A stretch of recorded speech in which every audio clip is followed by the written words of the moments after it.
All right, we're live. Hi, everybody. Welcome to a very special, certainly to me, and hopefully to a lot of you watching this by the time we're finished, stream. This is a study stream for Carlos Pacheco, who was an absolutely incredible artist, one of my favorites, and also one of my biggest influences early on, and just a really decent person, someone that I really liked a lot.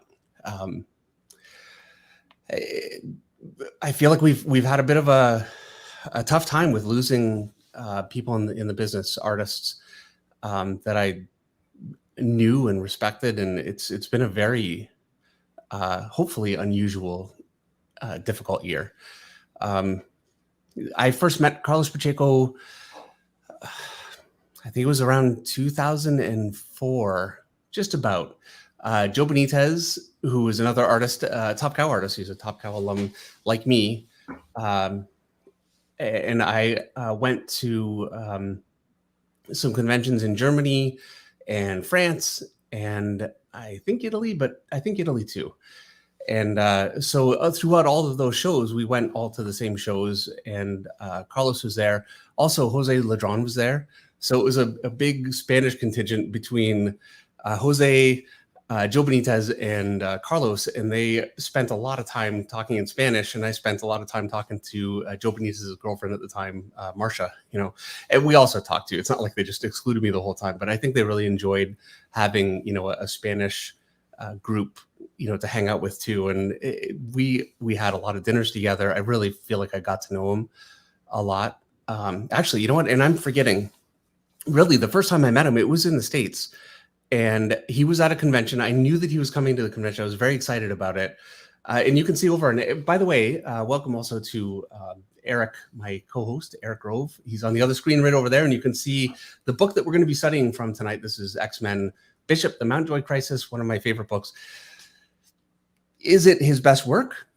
It's phenomenal work. I don't know that it's necessarily his best, but what I can tell you is that this, I'm pointing at mine, you can't see it, but this book is really my introduction to Carlos's work and the most influential for me. I studied this so much when I was a young artist at Top Cow. You can see a lot of me copying from this book really in my Cyberforce run that I did. That was my first comic. So I was very excited about it. I brought this book to the convention and he signed it for me.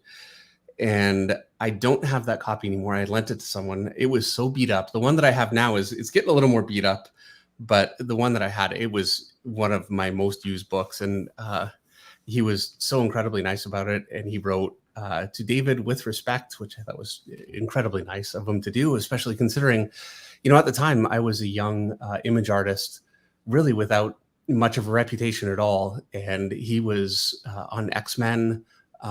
He was an incredibly popular artist at the time. And I feel like he really treated me like a peer, which I really appreciated. So yeah, I apologize. I'm not the best with this kind of anecdotal stuff. It's a little tough for me.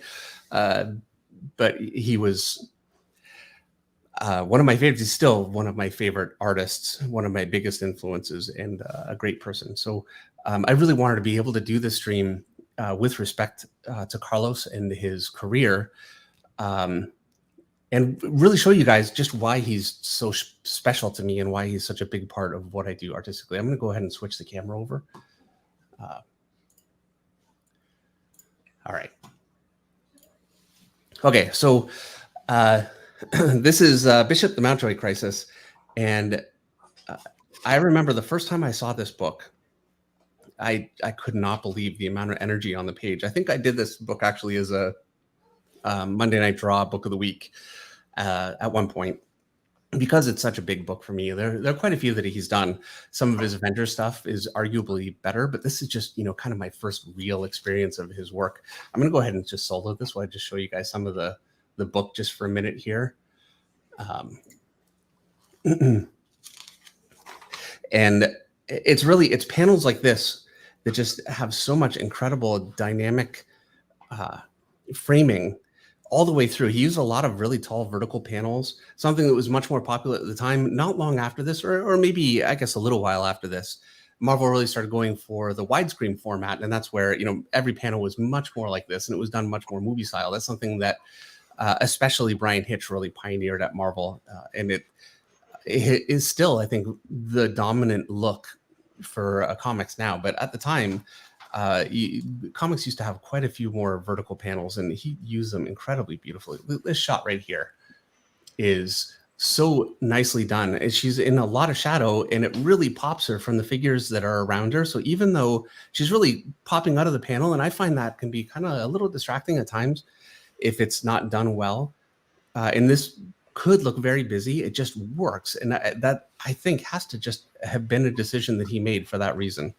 Some of that, it makes me wish I would have, really sat down and asked him and, made him explain to me everything that he was thinking with every panel. Obviously that's, it's not something I try and do with too many artists. They just tend to run from you if you start doing that. But the biggest thing, and there are a lot, I'll go through a few of them, but the way he drew hands is such a big influence on my work. And you can see it all through here. This hand here and here, this one's silhouetted, but it just has so much character still. Every single hand, I have copied these hands, each one of them, multiple times, and tried to internalize them as much as I possibly could. Even hands like this, it's very, very simple, but it just has so much character and I want to say power, I guess, just resting like that. It just looks really, really great. Beautifully done. And before I just go through this whole thing, and shots like this are really amazing. And as you go through, you can see some of his figures too, or really all of his figures, but some of these are very influential on me. Like this one here. I could really go through this book, and there are so many shots and different figures that I've really kind of, tried to internalize and put into my own work. It's such a great hand here. I want to show you before we start drawing, because we need to do that soon. I don't want to, keep you guys here all night just going through the book, but I want to show you one other thing, and we'll find other ones as we go along, I'm sure. This background here is very influential on the way that I draw a lot of backgrounds. I'd never seen somebody use rubble as such a great framing device with so much just visual interest. I'd never seen somebody do it quite like that. But it's toward the back. Here it is. This shot right here. It's a shot of Bishop, and he's just walking. I think this is outside the Xavier Institute, but the way that he did these leaves, he does this all the time in his work. This is something that you'll see, and this is really the Todd McFarlane kind of technique too. And that is, you take smoke or you take chains or whatever it is, and you create movement around an image. And I have copied these leaves so much that I can basically draw them in my sleep. I do these kinds of leaves all the time in my work. And the dimension that it gives this panel is incredible. So much of it is just using larger and smaller leaves to really just push you back into the shot. It's beautifully done. And every time I look at this panel, I remember just, how much it blew me away and how much I've gotten out of this over the years. Also just the shadow on his body from the leaves hitting it, just a lot of great stuff. Anyway, I'm going to stop now, Eric, so I don't do this all night. No worries. As we both know, I'm not really the best at, describing. I'm much better at just sitting down and drawing. And so I wanted to start actually with that first hand, that one right there. And I want to do a study of some of his hands. Okay. And his hands are absolutely incredible. What's interesting to me is his hands are so dynamic. I wonder how he figured them out, because you can't reference some of this stuff, you can to a certain degree, but to get the amount of power that he's getting from them, I wonder what his thought process was. There we go. Trying to find a way to frame this so I'm getting that in the shot. And so what I'm going to do, I'm going to go ahead and just start to draw this hand, and I'm basically going to do this the way that I've always used reference. So I'm just starting with the base of the hand. This is going to be. Can you hear me there? What's that? No, I was wondering if you could hear me. Oh, wait, I can hear. Oh, yeah. Sorry. Yeah, I can hear you. Okay. So that's this part here. I'm going to attach the base of his thumb here and the back of his hand. I find that just really helps break it down. And then the fingers come out in a bit of a fan pattern, just like this. And you'll notice that the way he's got his fingers, you can actually draw a nice arc here and then another arc here. And so I've got my arc here. I'm going to draw another arc here, and that'll really describe exactly where those fingers go. And I love how he's interlocking his shapes. So he's got a large shape here. I'm probably going to come off my proportions a little bit. It's all right. I can always adjust. And I can see I am actually coming off just a bit toward the bottom here. So I'll have to adjust that a bit.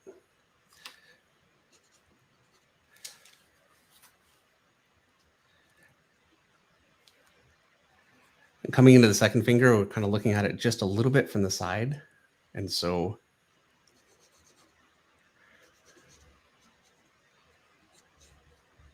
and I love how he's got this shape here defined, and then and I don't do this. Maybe I should really try this. It's not really the rendering style that I use, but he joins it in a bit of a soft way, this way with just a little bit of rendering carried through there. Another really clear form defined here, and a little bit of rendering. I shouldn't be doing rendering when I'm doing a sketch study, but it kind of holds his hand together a little bit. You know, I think it's an important part of it.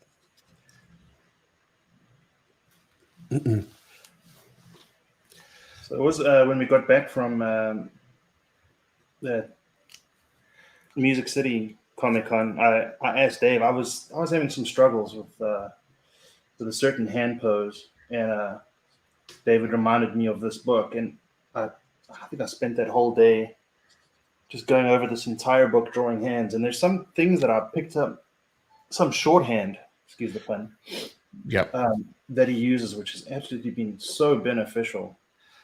And I mean, you see it in other artists, but again, the ability for him to push those details, yes, adds an amazing amount of dynamicism. Well, and I'm sure a lot of you guys are familiar. By the way, I've got this arc that I'm trying to draw, and I completely came off of it with my fingers. So I just made an adjustment there to try and fix that a little bit. A lot of you guys, and I've heard you say this before, that as you're drawing, you sketch something, and then when you do a finish, it can be really difficult to maintain that kind of power. And the way that he's using all of his connections, and you can see, I did a video on line weight, and you can see how beautifully it's used here. He's going just a little bit thicker as he goes in the connection here, and thicker here. So he's going to an underside, and it gets a little thicker. This is not an underside, but because it's connection, he's still making it thicker. And so it really shores that point up. This is definitively in front of this shape here, and he keeps it a little bit thicker just to make sure to make that clear. And he does that all through. And I'm not capturing any of that with this. And so it's something I should probably be thinking about doing. And I guess if you guys are trying this, you really want to think about doing too, is draw this kind of a sketch, but then really it's something that will help you get stronger at drawing finished drawings that don't lose that energy, is using or copying his line weights and being really aware of them as you go about it. And his use of overlapping shapes, those the T shapes, pushing forms behind each other and foreshortening is just absolutely incredible. Yeah.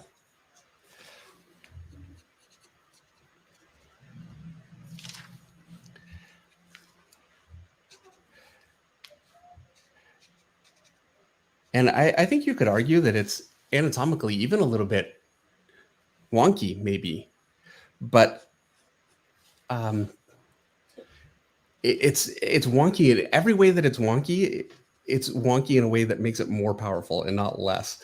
And a lot of times I think that's the definition of when something is really working. When a style is really working is when your style actually makes it stronger.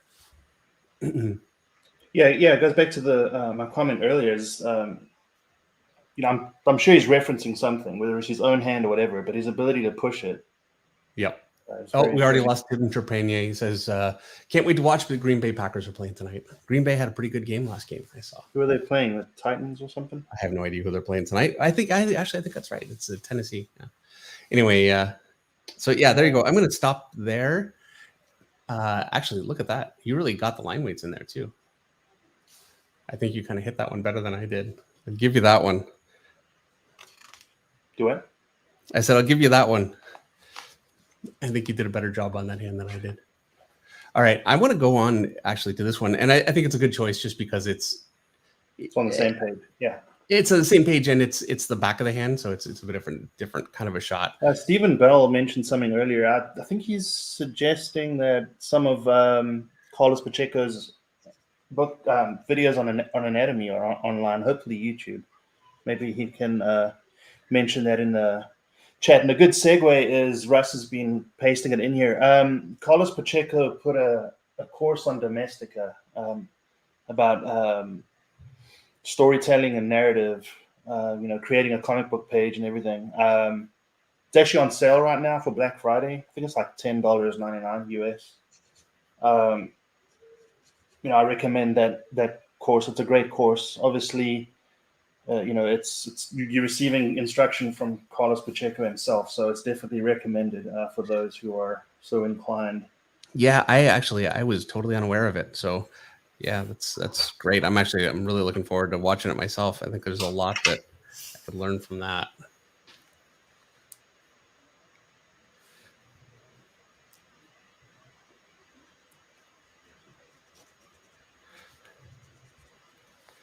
And I really like how he's angled his thumb here. If I just look at my own thumb kind of from that angle, it looks just a little bit more flat. It's got that angle to it. I can see the same kind of an angle, but his is just a little bit more exaggerated, and it just has more punch kind of coming out at you. And this is where, again, when he's wonky, I don't think that's probably the fair word to say for it, but he's making these decisions in ways that always make things stronger. And that's something that I don't have the ability to do. I've copied so many hands from him. I've gotten so much from it, and it's become a huge part of the way I approach my stuff. But I can actually see in here where some of your current thought process comes from. My what? Where some of your current thought processes come from when you draw your fingers, because I see it here. In your tutorial you had where a finger does this, the hard bones on top, and then you soften it with a curve underneath. I see that a lot here. There's something else that I noticed with these hands, which has helped me a lot, is the near fingers closer to the camera, if you will, is the gap between the first finger and the second finger. There's always a larger gap. And the same thing happens, you'll notice in his hands, which I'm sure is anatomically correct, is on the other side of the hand, the gap between the last finger and the next finger also is visible. Yeah. And I just noticed that everywhere with his hands, and it just stuck and out. This is the kind of thing you want to pick up by looking at your own hand, and you will. But no one has hands that are quite as dynamic as this, and this is where it's such a great thing to look at artists like this, like Carlos, that do something this incredible and dynamic, and pick up what you can from it. And I think life drawing along with this kind of study is what that's kind of the ideal combination. I'm noticing this finger here is drawn totally flat. It's as if you're looking at the side of the finger, and in his, it's cut just at the top there and flattened that way. And just doing that, and he's got his nail on here, just doing that is enough to bring that finger in line with the other finger. So it was a mistake on my part. And this is really the kind of thing just these sorts of studies make you aware of. It's a mistake that I made that I could pick up just by looking at the way that he does his work. Somebody asked if I'm following the World Cup. Yeah, Canada just beat Japan, so we're all pretty thrilled about that up here in Canada. Japan's a pretty good team. I heard all about it at lunch today. I haven't watched the World Cup in a long time. It was big in South Africa, but obviously not as big here. Yeah, well, Canada's only going to go so far. We're a better team than we were, but I think Brazil's going to take it. Yeah, I'm throwing that out. That's my prediction right now. JDSCT says go Canada. Yeah, for sure. You know what? I need to take back my Brazil's going to take it. Canada's going to take it. We're not, though. I hope we do well, and we're doing well so far.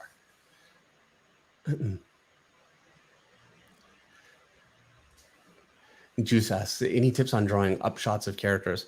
While Eric is finishing that hand, let me talk about that just a little bit.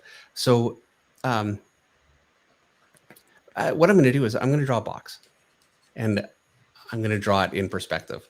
This is something that it's a skill that you kind of need to be able to learn to be able to draw anything in perspective. Is just simply kind of faking in perspective like that. So there's my box. I'm looking up at it. I could divide it into even sections, and I could even measure that out. I'm not going to bother. I'm just going to kind of eyeball it, and there you go. There's my sections. It's going to be good enough. And so I'm going to draw a bit of a center line there. Now, if I draw a figure in here, here's my chest. What I want to do is, this is the front of my chest here. I'm going to go very blocky. This is the side of my chest. I'm going very blocky to make it as simple as possible for you to see how. In the head, I'm just going to do the same way, just as a block form. Obviously, this, you can't draw a totally blocky figure like this, but if it helps you to get the hang of, how how to draw these kinds of shots and how to make them work and not fall apart and be consistent, this is a good technique for getting that. So I'm just going to draw his pelvis as a block, and then his legs.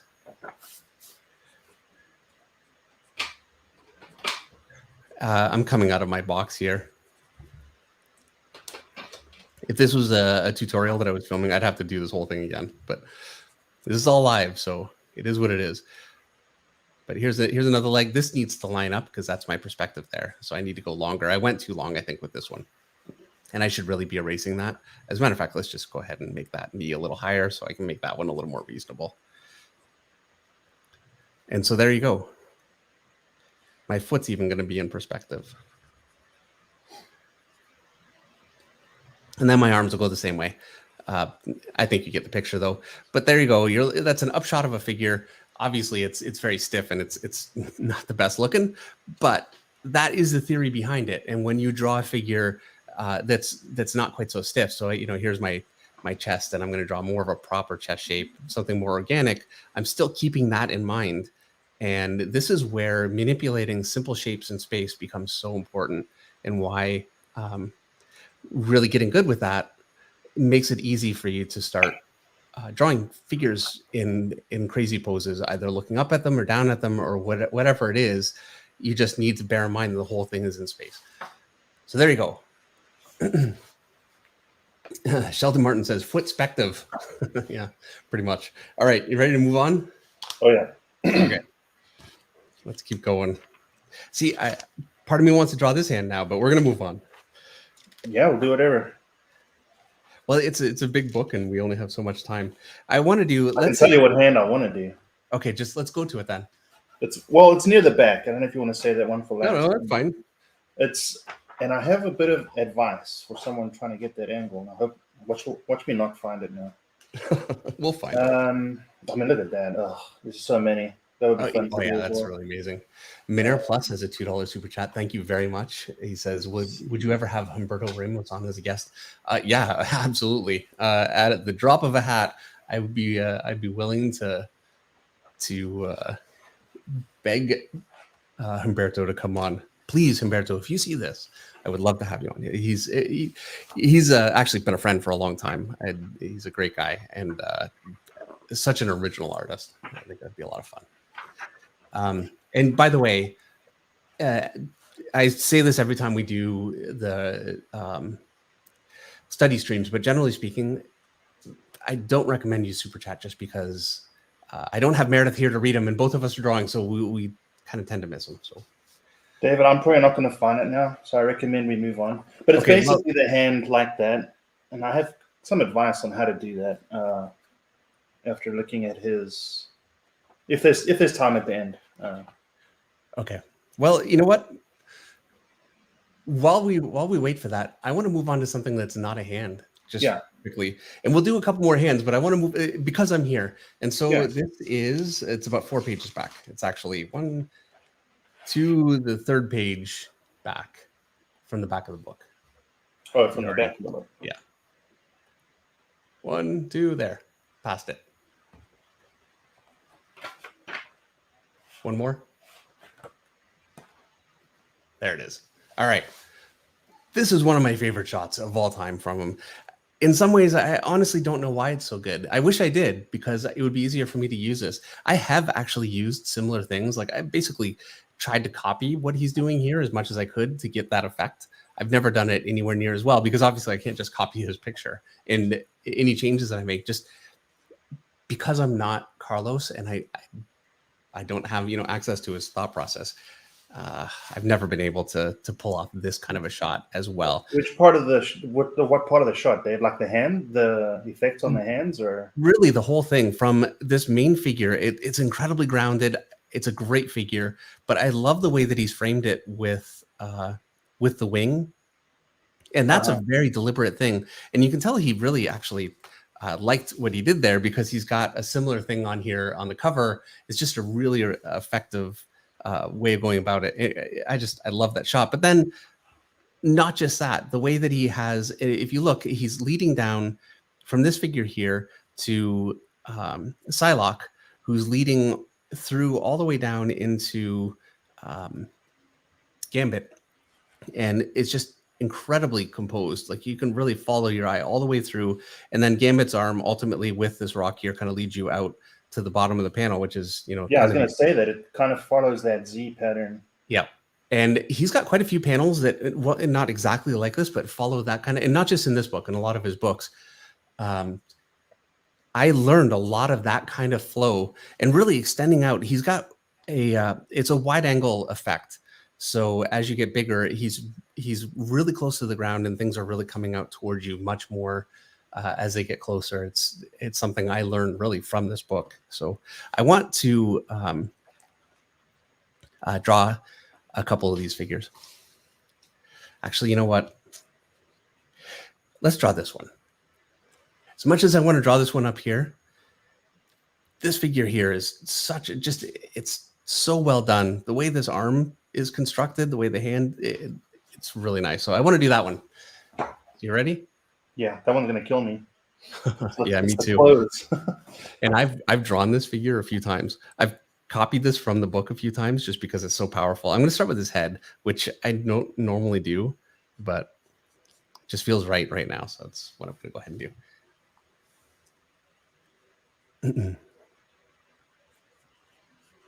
All right. And then his back. And this is where he's got clothing on, which I'm going to draw. I think actually it's so nicely done. I kind of want to do that, but I don't want to draw it when I do my basic construction. I want to try and get my actual basic anatomical construction working first. So that goes to the tutorial that I asked for, Dave. It's pretty much this right here. Coming up next week.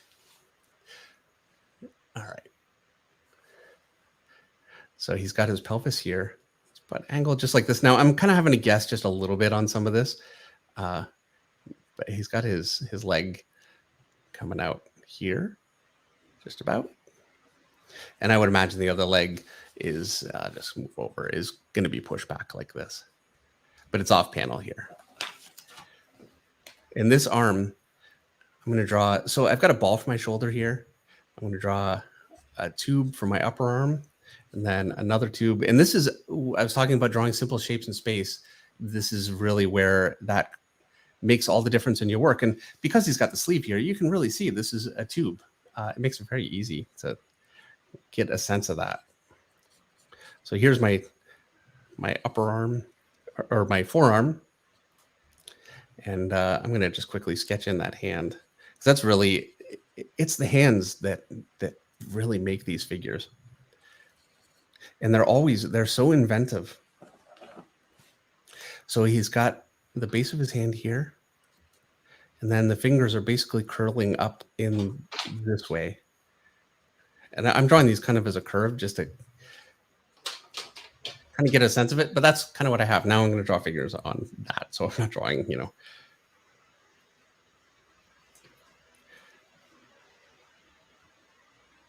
And I always lose quite a bit when I'm doing these. It's amazing. I lose so much, Eric. And then when I'm finished, I end up with figures that I love anyway. You know, they're not what he would have done, but I still get so much out of it. And that's always an artist. It really works for you when you're doing a study or doing studies and learning from an artist. If you're not able to capture everything they've done, that's all right. If the end result is really strong and you're really happy with it, that's ultimately what matters. Because you're really not trying to be a copy of another artist anyway. So there you go. There's my hand. That's the best I could do. Maybe I could do a little better, but there it is for now. We have a super chat from Bread Pirate. Thank you very much for $5. And he says, a lot of tragic losses in the art community this year, it seems.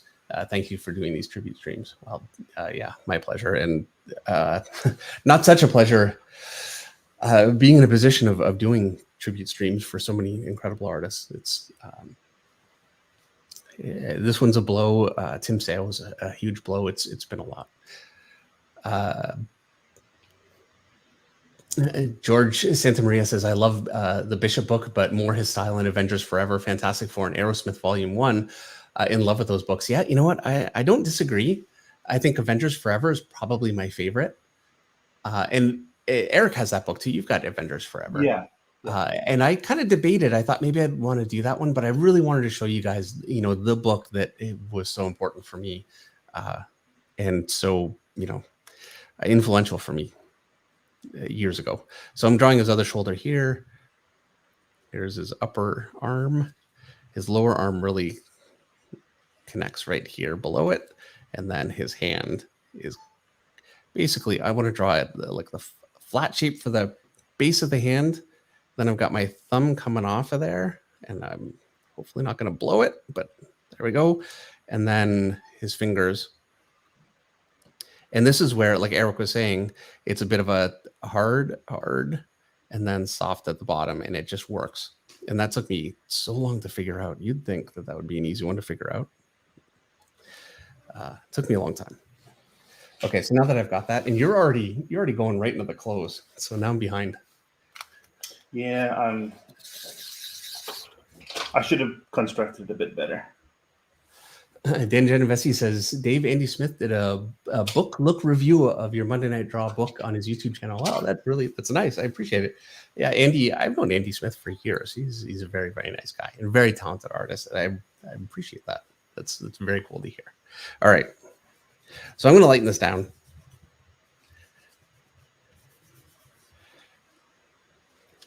I'm pressing pretty hard, unfortunately, because I want this to show up, so it's a little hard to lighten. I'm not going to work on his hair, so we'll just keep his head the way that I had it. Eric's doing the hair too.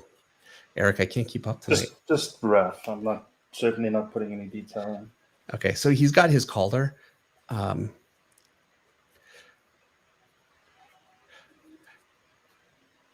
And I don't want to draw the detail here. What I want to do is kind of try and capture the form as much as I can.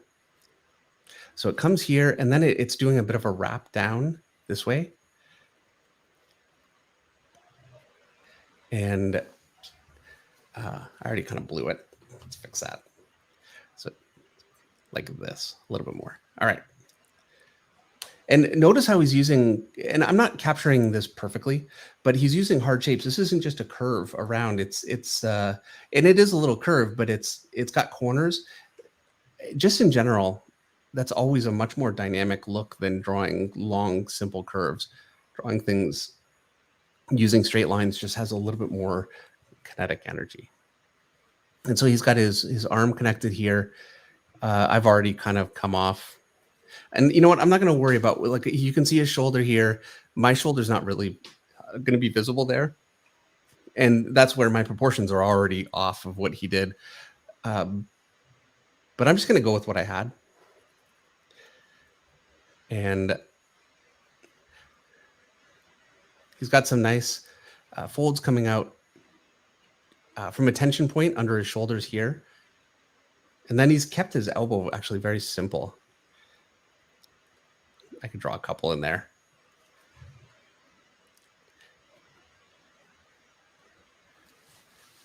And for this arm here, he's got, this is going to be my, I don't know, clothing names, Eric, but shoulder seam. And I love what he's done with this fold here. I'm kind of coming off the page here. So he's got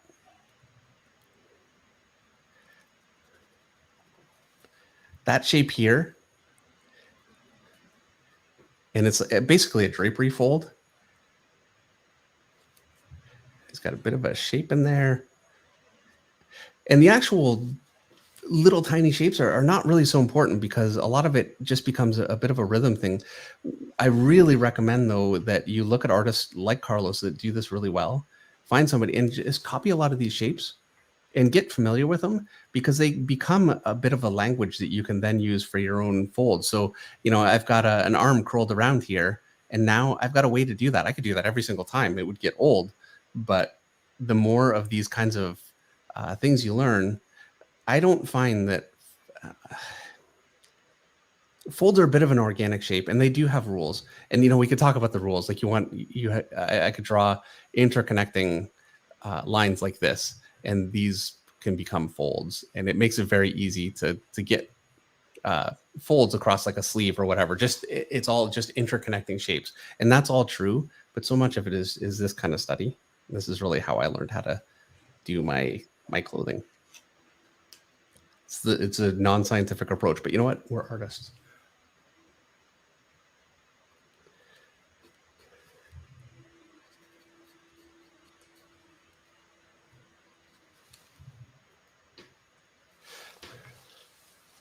And then he's got some nice folds coming up in through here. And this is actually what he has here is a lot like what I've got here. Just interconnecting shapes just like this. And I'm just using interconnecting shapes. And you can see how right away, I didn't really copy what he has here, but just those kinds of shapes work. Yeah, he's got some nice negative space too, kind of with the belt or the Yep. because it's a belt. And Duff Pappy has a $2 super chat. Thank you very much. And he says, "What's your opinion of Ivan Rice's art?" I think he's absolutely incredible.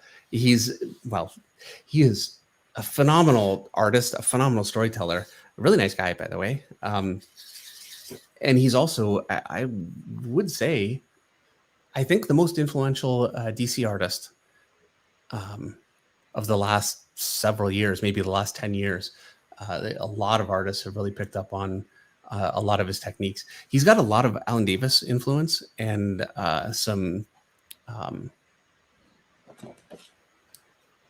He did the Ultimates. I just talked about him.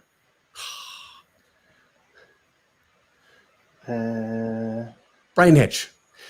But he's really, taking it his own way too, and he has just a great sense of detail. I just saw some pages that he did just recently with like a boat, and it's unbelievable. Like the stuff is just difficult to describe how good it is. So while Eric finishes that one there, I want to just talk about this figure here. So I've got this figure. I'm just going to do a quick sketch of it and talk about why I think that works behind it so well. At least my understanding of why it works. So you'll have to take this as, what I've gotten out of it over the years. So here's the basic figure. I'm just going to kind of rough him in quickly.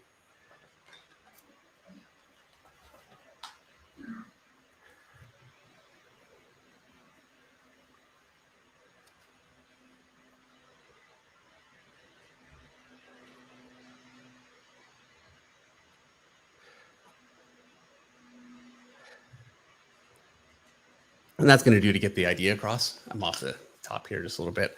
And what he's done here is he's creating a nice shape behind him just to, I mean, in classical art, I could almost imagine like drapery there just to kind of frame the figure.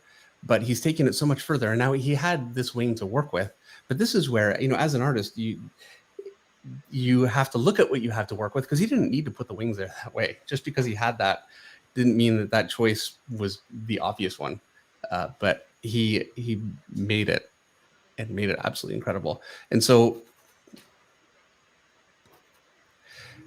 he's got a lot of sweeping lines, and they're all coming in and pointing ultimately at this figure here.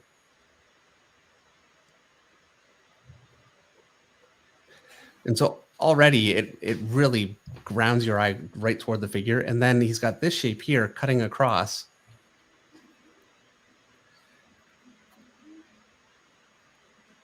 And again, all the lines on the shape are pointing toward the main figure and just framing them beautifully. And unfortunately, my version is already nowhere near as nice as it. Well, and I'm doing this quickly, but I don't care how much time you give me. I couldn't do it like Carlos. Yeah, it's beautifully done. But it's just such a beautiful framing device. It's just so nicely done. And I've tried to use variations of this for years. I guess maybe the best thing I could say about this, Eric, is that it's great for inspiration, and I think being able to, really explain exactly why something works, maybe, it's better just to be able to look at something like this and say, that really worked. And then when you're drawing your own figures, if you've drawn the figure and you're thinking, how could I really make this work with the background, remembering this kind of a device and maybe finding something in your own picture that you can use in that way. Like I could do that. I'm going to erase this. I'm going to do a version of it with something totally different and see if I can make it work. So I'm going to use rubble, something that he does really well. He's got a version of it right here. And I'm just going to go ahead and I've got a piece that I'm going to draw it down across this way. I'm going to connect the piece here. So there's some rubble here. And then I've got another nice big piece kind of here. I want to give it a bit of that shape as much as I can. This isn't going to be as good, but I'm not Carlos. So here we go. And you know what? Instead of, I want to try and capture some of the directionality that he has with some of his lines and connections. Anyway, so there's a bunch of rubble drawn basically in the same kind of a way. I think I'd work with that a little bit more. It's not ideal, but it gives me kind of the idea. And this is me really using this kind of a concept and not drawing that because, I don't necessarily have Archangel in every panel to work with, but I can use that idea in my own shot. And I do that kind of thing all the time. Dennis Kelly says, David Finch, your Archangel wings on X-Men 523, the Second Coming variant, were very awesome. Not easy to imitate. Well, thank you very much. Appreciate it. Definitely, that would be my own version of the wings, used in a really different way. I can't actually remember how I did it. All right, tell me when you're ready to move on.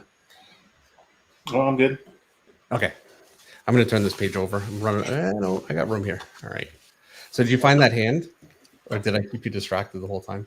Yeah, but I mean, head down. I'll find it. How do you feel about trying this one? Which one's that? That hand? Yeah. Now, I'm going to say this one has beaten me before.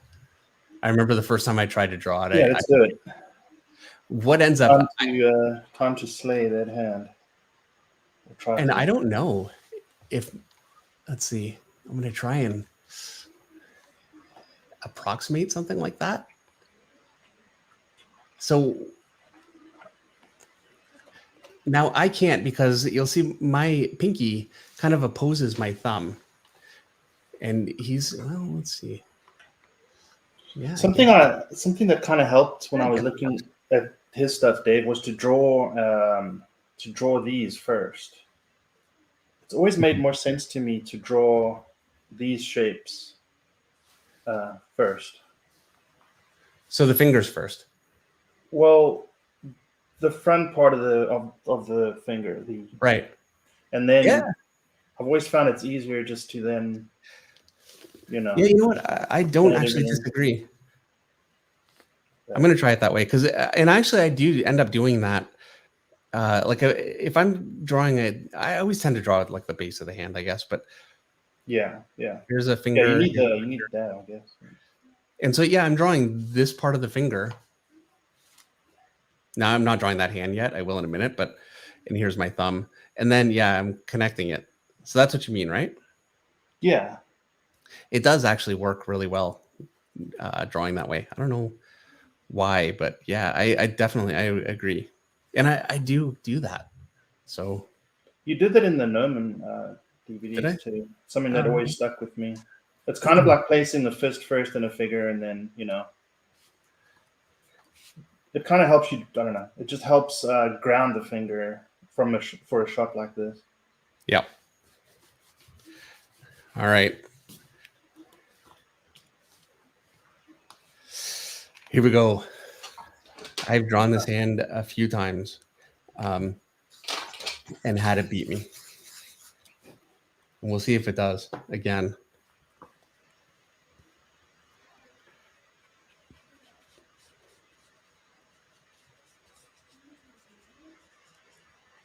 So that's the base right here that I'm kind of trying to draw.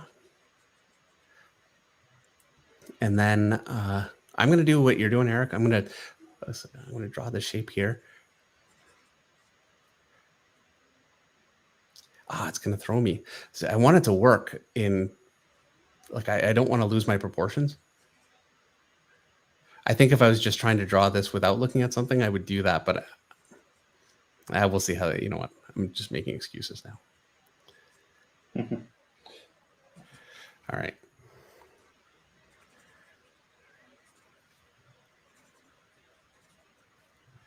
It's been too long since I've done this. I think the last time I went through a study session with this book, looking at a lot of his hands, was around 2018. So just about 4 years ago. So I'm due. The other artist, and I did a study stream. We did it, right? Claire Wendling. Claire Wendling, yeah. Yeah. That's another artist that I'd like to do the same thing with. I feel like I really, I don't think I got that very well.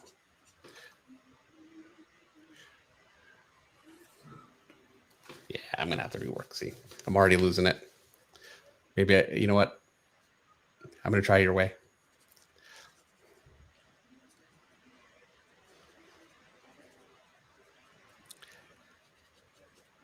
I don't know. Some things I feel like I can really get a feel for it and they just start to become automatic. And other things, like this hand, I don't care how many times I try it. It never seems to internalize. Yeah, that's how I feel about that.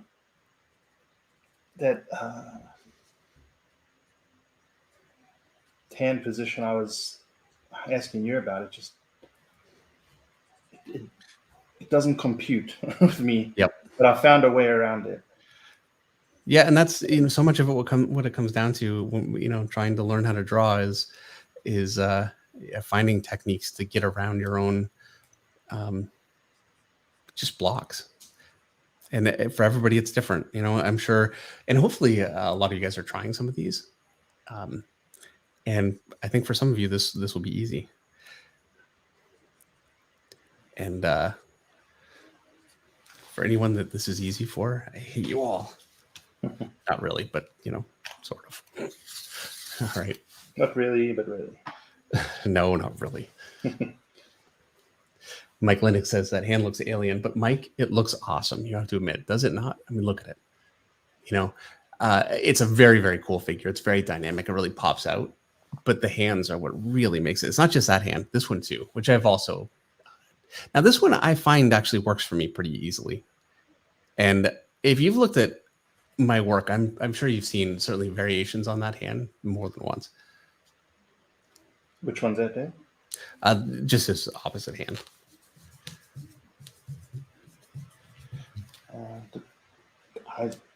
You erased it. It looked amazing. That was my. Oh, the wish construction. Okay. Yeah. Construction looks great. I don't always do that, but when I really struggle, like something's really hard, it's like a chance for a do-over cleanup pass. Yeah, I got so many searching lines here. It's just become a muddy mess. But yeah. So the base of his finger is kind of coming through here. It's kind of defined just about like that. There.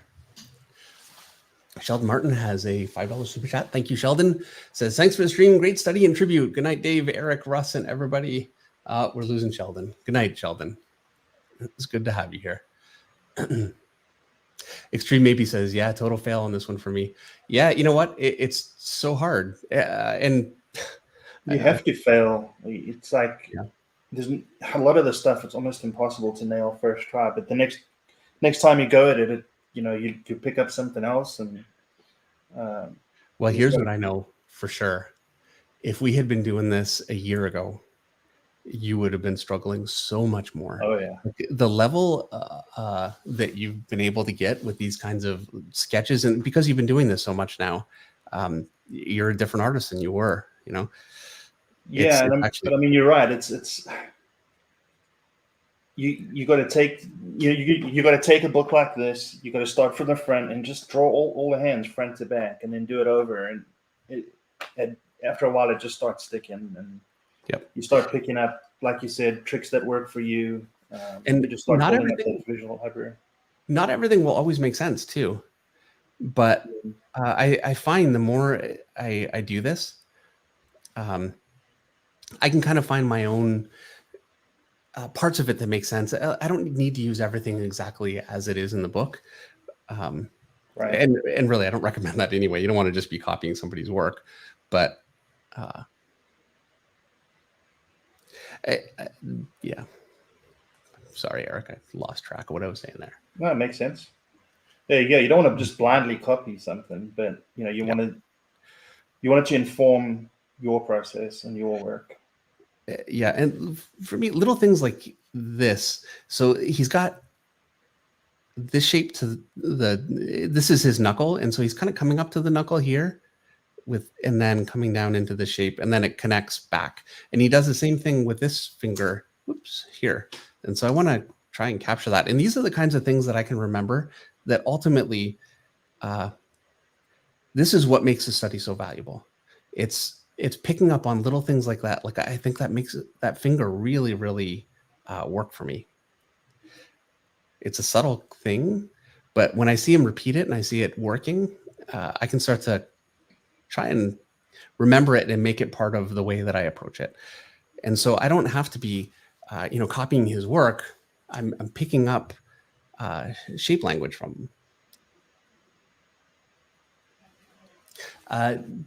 Did I say this already? Dennis Kelly says, will you and Eric be having a painting stream soon? Love the Batman paintings you guys did. Thank you very much, Dennis. We are actually going to be painting. Did we decide what oh yeah.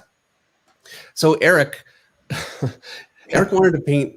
Oh, you know what? Maybe we should, I'll let you guys vote. What do you think, Eric? You good with that? Oh, for what I mentioned before the stream? Yeah. So Eric mentioned Gladiator Batman or Yeah. Superman. So Gladiator Super. I don't know. There's something about this. Let me just pull it up here.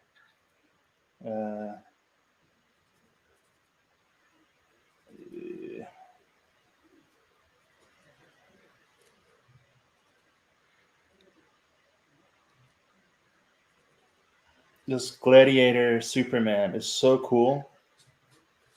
Something about his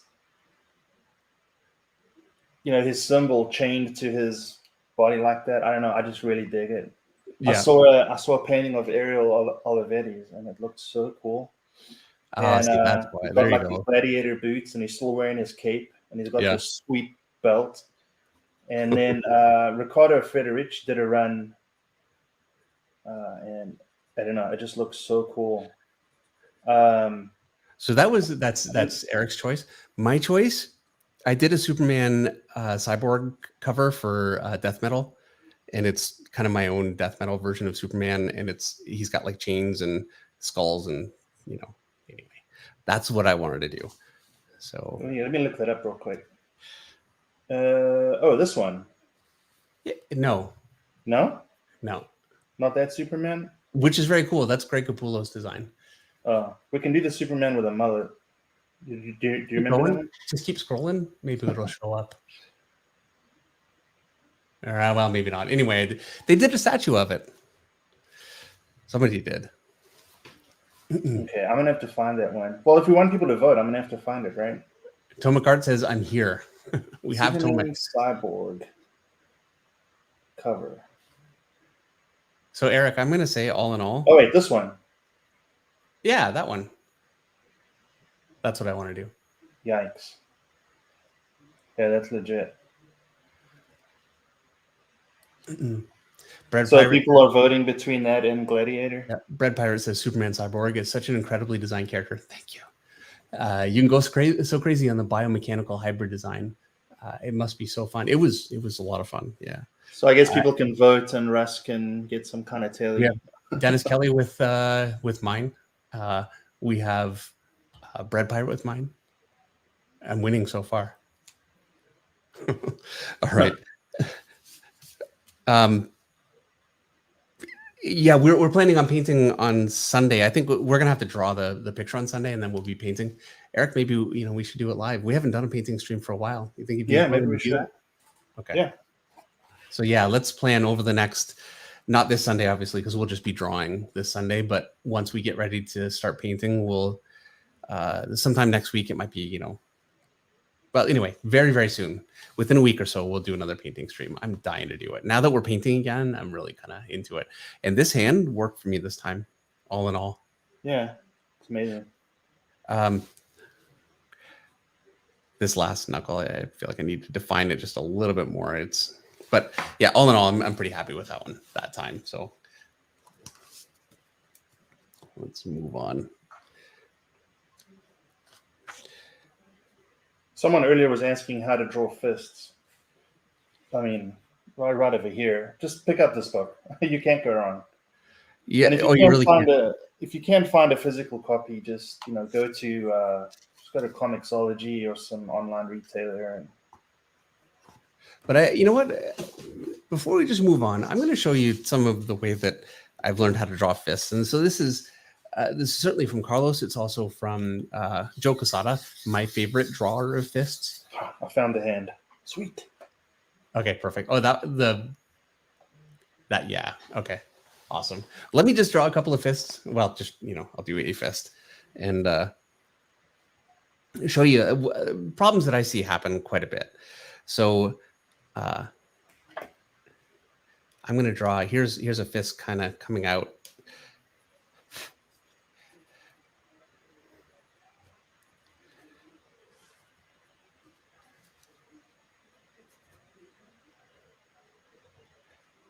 And look, I'm exaggerating this a little bit, but kind of not, because I see this. And so there's my fist. And this is not so uncommon to see a fist done that way. Or at least something that, is really kind of based on that way too much. And How to Draw Comics by Dan Lawless says, and thank you, dude. It's great to see Dan Lawless here. It's awesome. He says Quesada's hands are incredibly dynamic. Yeah, they are. And he uses his own hands as reference a lot, and you can really see it. And he's incredibly good at it. So what I'm going to do to fix this is, first of all, I'm going to bear in mind that my knuckles have a real curve to them, and that your center knuckle sits the highest. And so I'm going to do that first. Draw the bottom here and give that a bit of a curve too. And then my fingers, as they kind of come together, I'm not going to, you know what? Let me just draw it because I can't get my hand under the camera. But I'm going to draw one knuckle here, another one here, much higher. And these ones are going to fall quite a bit lower along the line here. And let's clean this up just a bit. Now, this isn't probably, from a realistic standpoint, this is not ideal. But all of my favorite artists really kick up this first finger. And so I do it too. I think if you're really punching somebody, you'd probably break your finger, but who cares? It looks great. And, that's what matters the most. So I really push that first finger out. And so from the side, it would be, that finger is coming out quite a bit. And then the other fingers are pushed down. But anyway, so there's my first finger. And it's a tube, basically. My next finger. And in my own hand, if I can turn it, you can see how my webbing doesn't just go completely straight up. It actually, see how it's curving out toward my knuckle here? And it does that kind of everywhere. And so I've done that here. And this is where, that kind of study is so important. I need to be able to know that and be able to just automatically do that. And knowing those kinds of details that's really what makes so much of a difference to how realistic what you draw is just internalizing that stuff. And what we're doing with Carlos and life drawing, and looking at a range of different artists, is how you pick that kind of stuff up. And it's what makes a difference between a competent anatomy and a believable anatomy. And when I say believable, I don't mean necessarily realistic. I just mean it's like a verisimilitude. You know what I'm talking about, Eric? Yeah. Even if it's done in, as somebody mentioned, Humberto Ramos, a very cartoony artist, but his stuff has that feeling of believability because of that. He has so much skill with anatomy. So there you go. There's really the big difference, is getting the proper curve into the fingers, getting the proper curve into those knuckles, and learning the basic shapes of the fingers.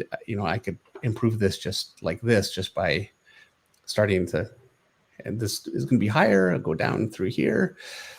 So yeah, anyway, there you go. There's a fist. Dave, even with this and these little hands that he has here, yep, which is just basically lines. Yeah. I mean, you can build an entire hand just around those little lines. Even that there is great. Kind of reminds me of Mike Mignola. Yeah, there you go. We both saying it at the same time. Mike Mignola is so great that way. Just a couple little lines, a simple gesture, and it just feels like a great hand. Kristen Adam says, I've been drawing for years, but can't find my own method to create a figure. You don't need your own method to create a figure. What you need is the method that is tried and true from thousands of artists all around the world, something that we describe in great detail over and over again. And it really has a progression to it. You do gesture drawing, you learn proportion, and then you start to build your anatomy on top of that. But the gesture drawing is by far the most important. And if you can draw a gesture, even if your anatomy is not really quite there yet, well, you're creating your own figures already. And that's really where you have to start. And then now you have a foundation to start building your art on top of. So, okay, I found that hand. You ready to go? Oh, yeah. So I'm going to draw it the way so looking at this hand like this is almost like we were talking about earlier, some things you just struggle with. I can't do that. I can't think this way, but if I turn it around, that's almost what we drew over here. Yeah. So if you turn it around, draw it like that, and then flip it back, then I have that hand. There are places I find I have to do that. I know this isn't one of them for me, just because I've had to draw so many hands. Eventually, you kind of get used to doing it the other way too. But I definitely have places. So are you going to turn it over? Just so that I don't make an absolute fool of my brain just does not work this way. It doesn't matter then. Just turn it over. Like really, when I'll take one for the team. No, don't do it. Turn it over. Actually, you really should, because I mean, it's such a valid way of working. All right, I'm going to go ahead and start with my. We are, by the way, at 10 o'clock. We're going to do this for just about 2 hours. So at some point, we'll stop drawing hands. His hands are just such a big deal for me. And we'll start working on some more full figures. And I want to end with, and it'll be fairly quick, but some of his rocks, like this right here, are still pretty foundational for the way that I draw rocks. I kind of want to break that down too. All right.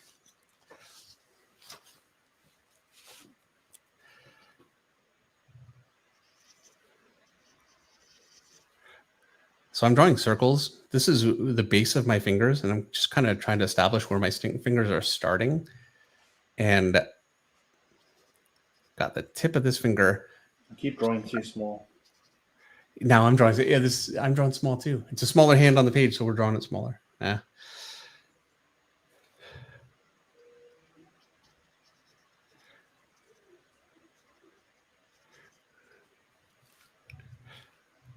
So Eric, on Monday, we asked people to come up with ideas for the Finch Farm for the logo. The amount of stuff that we've gotten so far, we've gotten quite a bit, and a lot of really great stuff. Like, it's going to be a tough choice. Yeah, I'm looking forward to. I took a look at some of them. They're great. Yeah. This coming Monday, I'm going to show a bunch of them. We're going to talk about some of them, and It's a better response than I hoped for, and I was pretty hopeful we'd get a lot. I thought you guys would come through, but I was really amazed. So I can tell you right now that we're already in a position where we have more than one that we would be more than happy to use. Like, that's one thing that I just can't wrap my head around is logo design. It really is a very niche.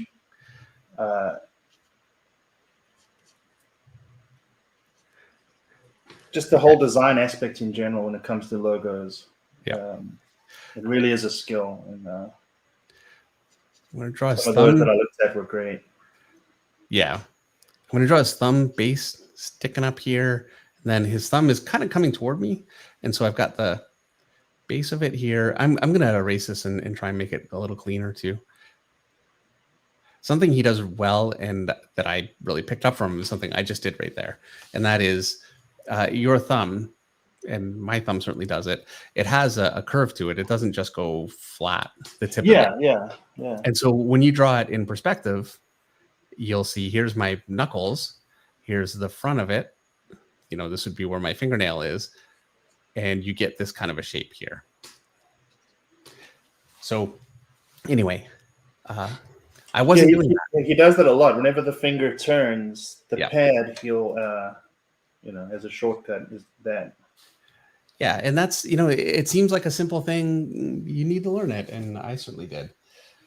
All right. I'm going to go ahead and lighten this down and hopefully this will work out. I don't know that I'm doing the best job on this one, Eric. After I said, oh yeah, I don't have trouble. Looks great already. I'm just drawing really muddy. I'm not taking the time to erase it down. I should be, but.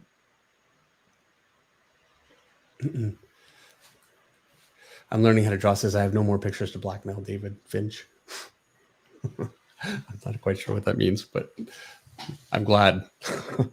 All right. And Dennis Kelly says he's still working on his, hopefully done Monday. There's so many great ones in the flock. Yeah, absolutely. And, Dennis, if it's not done on Monday, we're not going to hard deadline it just on Monday, I don't think. But all right. So I've got that going on here. He's got his nail kind of coming off here too. And something he does very commonly is he's got the knuckle defined here, and then he's got, actually, you know what? It's on the other side of my paper, but I'm going to draw. So here's a knuckle. This is my top knuckle. This is looking at the base of the finger, like the underside of your finger. And that connects in like this. And then the next knuckle connects in like this. And you can see my fingers don't do that at all. But my fingers don't look that awesome either. Wouldn't it be cool if our fingers looked like this? We could just reference it all day. And it's just a really cool connection. And he's doing something kind of similar to that right here, where he's got that connected and it gives it a lot of tension. And then he's got the back of it defined here. There we go. Vincent Usen says, Dave, can you do a breakdown on the forearm muscle? You know what? If we have time at the end, maybe we'll cover that. It's not really what we're doing here, and it's not really. Now, he's got some forearm muscles that I really like too, and I've certainly looked at, but more in his Avengers stuff.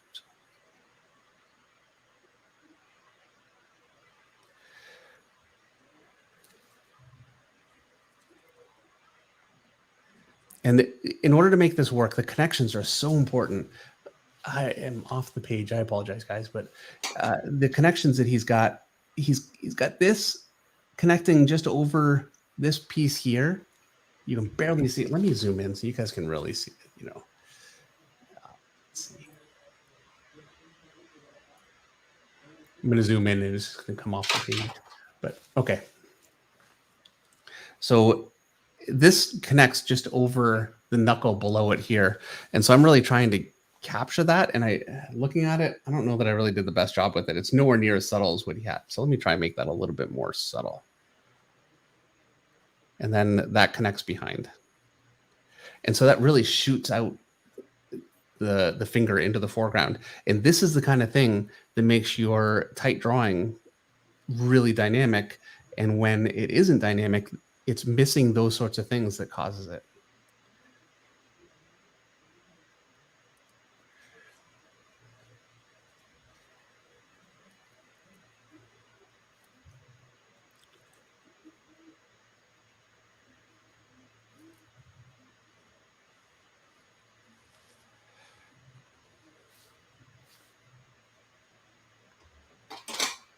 You know, I'm losing it when I'm starting to have to put shadow in. When I'm you like, went? oh, that part didn't work. Let me just, when in doubt, black it out. There we go. All right, next finger. Moving on. He's got his skin connecting between his fingers, and you can see it. You know, I can make it pull between my fingers. And anyway, he's got a nice pull here. So he's got this finger connecting into this, and then that connects back into the knuckle there, and it really gives it a lot of nice pull.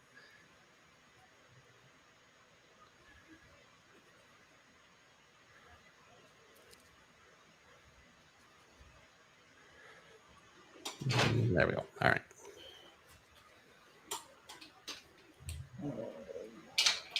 Just gonna do this.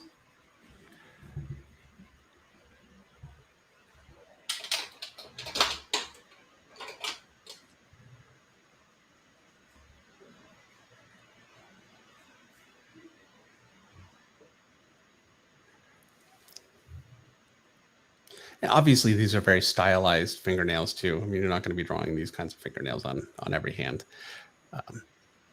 but they look pretty cool here.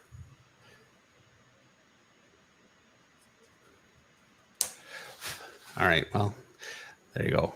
There's my version, such as it is. And as always, I don't think it has the same kind of power that his has. I mean, look at that. Something that he's got here that I think is really strong. I don't know how much you know what? Let me zoom back out. I can't see a thing. Faded Ink says this is handy information. Thank you. Yeah, it's the only way I can come close is if I draw it upside down. Only way. Yeah, and it worked. So, you know, can't say it's not a valid way of going. All right. So I'm going to say something that really stands out for me with his hand is he's got behind it, he's got all the lines for the wing really pushing out. And you can see where he's got his perspective shooting up from his face all the way through here. And it gives it a lot of power. And his fingers, you can see this finger is right along that perspective, shooting right along it.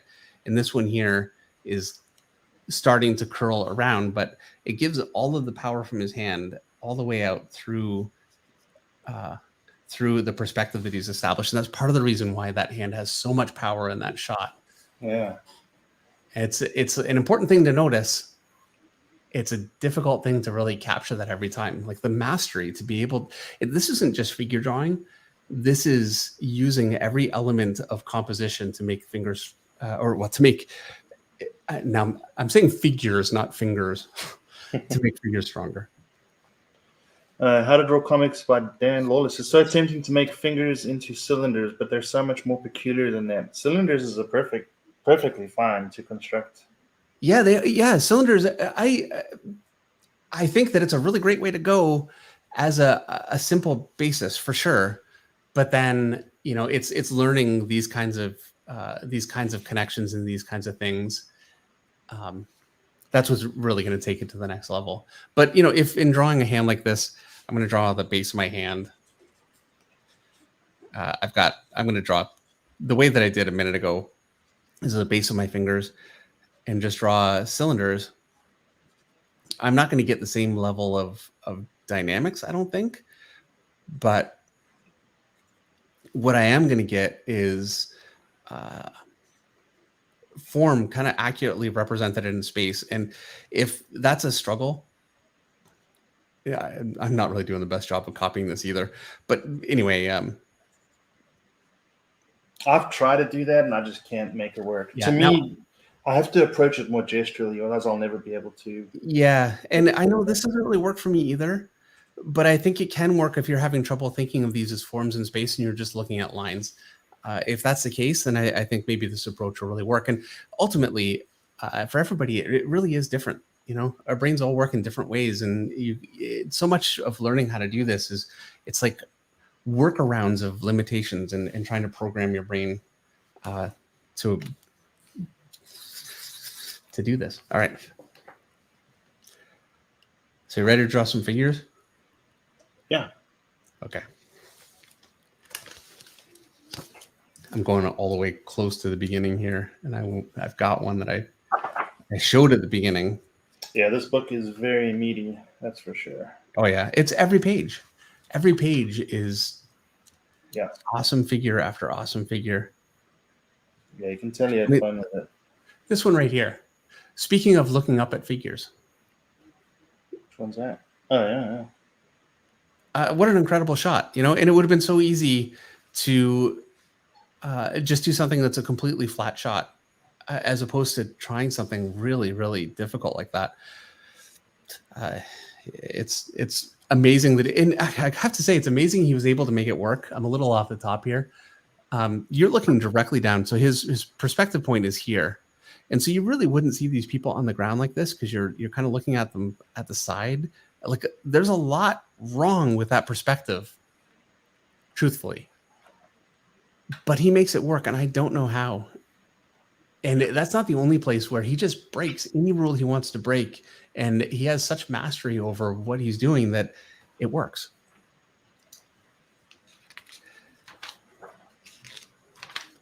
Here we go. This is what I want to draw first. Where's that one? Let me see. It's going to be just about 10 pages in. That's my guess.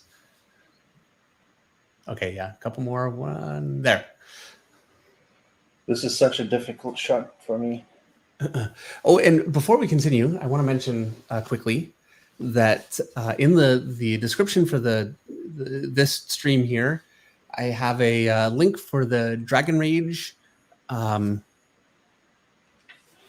list. And so Dragon Rage, there's no campaign for it yet. This is the next Dragon Rage by Jimmy Reyes and written by Dave Philpott, who wrote the first one. So it's great to see him back on board writing Dragon Rage again. He's a great writer. So they're working on it in earnest right now. And I want to start, promoting it as much as I can. Just look, this channel owes so much to Jimmy. I want to start talking about it as early as possible. And if you guys can click that link and sign up for the email list. Jimmy is not, selling your information to a third party or emailing you every day. Don't worry, but it'll keep you updated on the book, and I'll be doing a cover for it. That's coming up. I'm excited about that. So yeah. Anyway, there's a link in the description, so check that out. And Russ Hicks just put up a comment in chat about it. So yeah, and Genovese is already signed up. Awesome. Static Art says, "What book is that?" Well, go and check out the link.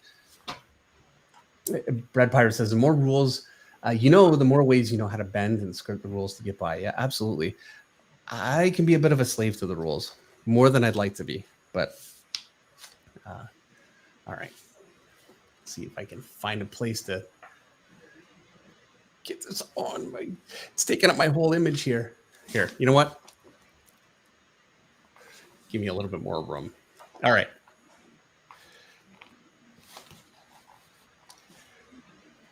Here we go. So I'm going to start with my chest. I get asked this question a lot, Eric. How to draw like a figure coming at you like this. Yeah, it's tough. The arms to me is the toughest part. Now his head is going to start here, and I'm doing a similar thing that I did with fingers, which is I'm drawing the base of the neck here, and then his body is angled just about like this. And so as a cylindrical shape, it's not a cylinder, but whatever, a chest shape, it's going to be just about like that. And then his stomach, you really don't see. His hips, you don't see. I'm just going to draw the legs. So that makes actually the legs pretty easy to draw. I love how his back leg, it comes out back here. And then in your leg, when you look at it straight, it has this basic shape to it. Here's your knee, and then your lower leg. And it kind of comes in here a little bit. And there's a tendon that leads up to the center here. And he's kind of exaggerated that shape here just a bit. I don't even know if you could say that's exaggerated, but he's really captured that shape. And so it gives that leg, it really pushes it back. And that kind of thing, I don't know if I could really capture that the best here, but that kind of, those sorts of bits of knowledge are what really makes such a believable looking figure going back into space versus something that ends up being flat. It's learning just those kinds of things. And this is where you pick it up. And I don't like what I did with that leg at all, but we're going with it now. Here we go. When in doubt, black it out. Hopefully it'll work. All right. So now for his arms, I've got one shoulder defined here and the other one I lost it a little bit. It's over here, but that's not going to work. I think I've fallen into the major trap that you always warn me about, and I can show it right here. Okay. I haven't lifted this arm high enough this way. Yeah. And that's actually what I wanted to talk about right now. And that is so easy to do. So this is something that I see all the time. What you need to do is just redefine the base of where your arms are. And so I'm bringing them all the way up here. And so this is kind of a flat shape that's kind of pointing out this way and this way. And so that gives me a good starting point. So I can draw I'm going to just draw this as a simple shape for my shoulder here. And then my upper arm, just like this. And then my lower arm.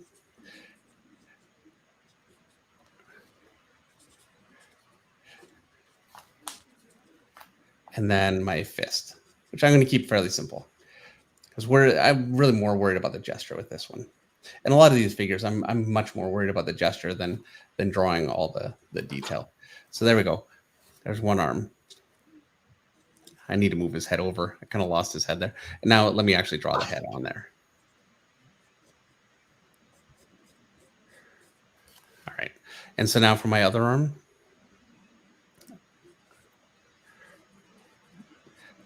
Very, very foreshortened here. I'm going to end up with a bit of a mess. I'm not going to erase that leg behind. A lot of how I draw my arms in perspective comes from Carlos Pacheco and really this book. So after we do this figure, there are a couple other ones that I really want to show where he does arms really amazingly well like that. I'm so far off the page here. Okay.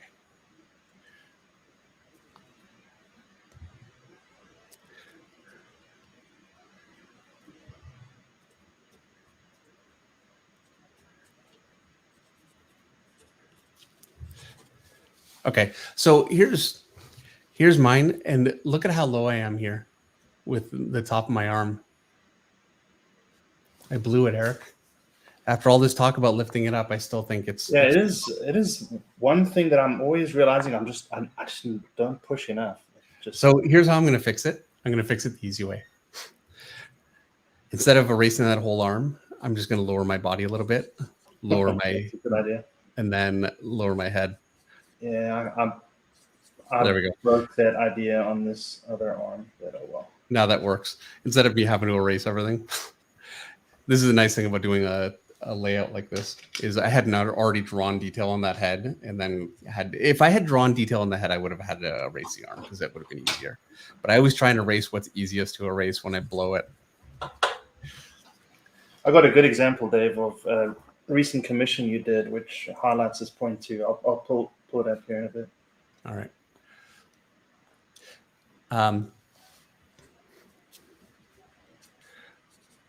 I want to point out too how his hands are huge, but his arms overall, I mean, it's a tube. You can imagine starting really small and getting much bigger as it comes towards you, but it's done consistently. What I wouldn't want to do is draw, here's my tube, and then the end of it ends up being really massive all of a sudden. And I see that at times when, I'll see a massive hand drawn onto an arm because it's not consistently coming larger as it comes towards you.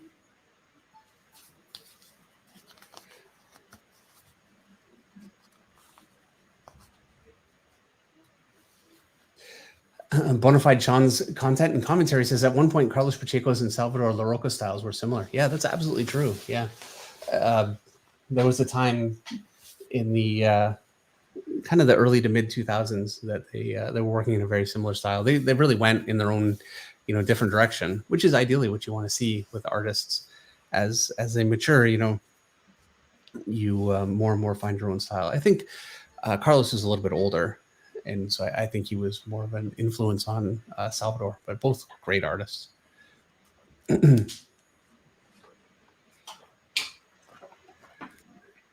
I'll pull it up real quick. Russick says, Ronan Walsh, have you signed up for Ryan Benjamin's boot camp? And he's got the link for a comic book pro boot camp. So yeah, definitely everyone check that out. I think it's a great place to learn. Ryan really knows his stuff. Dallas says, David, I was wondering if you have any tips on how to draw someone falling down to the ground. Well, there's so many ways for that to happen. That makes it a little bit difficult for me to. There are just so many ways. So it's a little difficult for me to come up with a tip for that one. Are you ready to move on to another one? Yeah, I'm trying to find that Ben Riley that you did.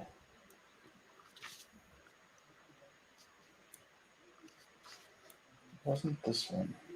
It'll drive me crazy now. But it's a very good example of lifting the shoulder.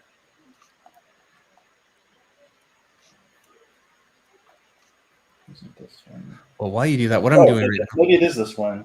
Is it? Okay. Yeah, it's lifted, but it's a little more sidelong. Yeah, but I mean, the whole point is it. Because I wouldn't push it that far and it would just look wrong. But your arm really does that. Your scapula and clavicle and everything else lifts that entire deltoid all the way up. But anyway. What I'm looking for, I wish I could remember exactly what I'm looking for, but I'll find it. Is it a figure? Well, he's got some really amazing arms in perspective, and I've already found a couple of really good ones, but there's one where he's holding a gun. It's just absolutely incredible. But, toward the beginning?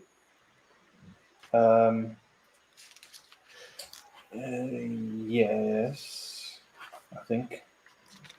Like these are great. You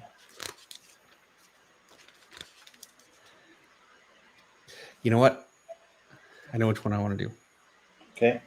And I want to do this one. It's this one right here. Because this is actually a really influential figure for me. Part of the reason for that is there's really no detail there. It's just broken down into, like, these are simple shapes.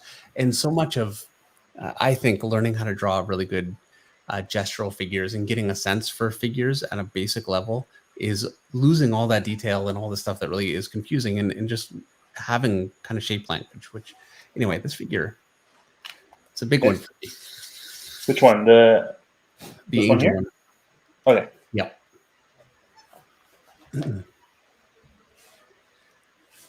All right. Let's see if I can get this all into the screen here. Okay, I'm good. Here we go. I did a book called Ascension. I was about to say, this looks like... Yeah. Oh, yeah, this was an influence.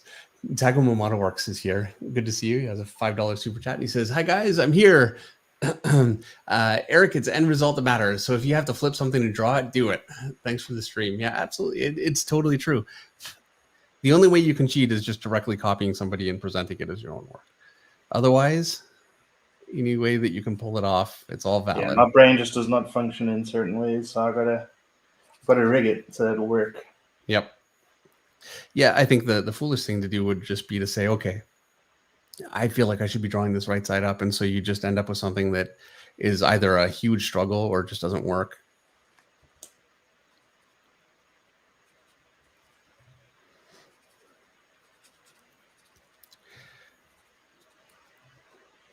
So I'm kind of quickly moving through the legs here. They're really nicely done. But at the time when I was looking at this, as much as I mean, the legs are great, It wasn't really what I was looking at for the figure, though.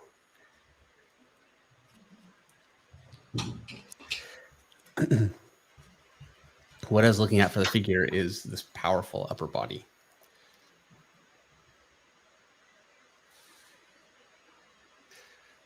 Unripe the Bearby says maybe one good way to draw someone falling is overlapping the parts well, like foreshortening or drawing the perspective well. I think the best way to get used to it is practice gestures of it. And there you go. You know what? I really should have said that. I think that's the best advice, and that is to practice drawing gestures of people falling over. It absolutely works. And Alice McGlone says, I turn my art constantly. So there you go. You're in good company. Yeah, And so do I, actually. Not in that particular instance, but I definitely do. So I'm going to draw his head. You call that tentative for the same reason with that last figure. I blew the arms. It wasn't working. And so I just moved the head. So we'll see. Sorry to go back to it again, David. I know where you in the past have said you utilize it, and that's for shading. Like an upshot. Utilize what? Shading, when you shade a character from underneath where the light source is below. I think, didn't you say you flip your... Oh, yeah. Yeah. All the time. Yeah, I can't get my head around it. I find if I do a lot of uplighting, I start to get comfortable again, and then I'm fine. But I don't do it often enough. I probably should do it more.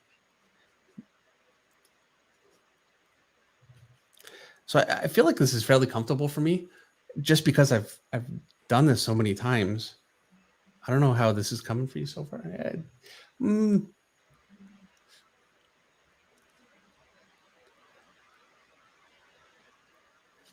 I feel like you're struggling with this one more so far. Yeah.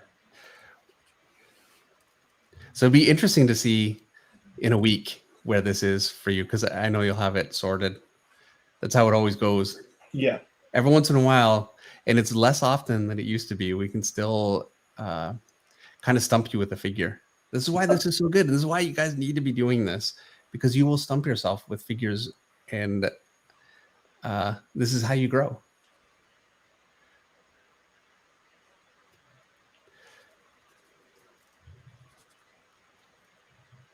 So he's got his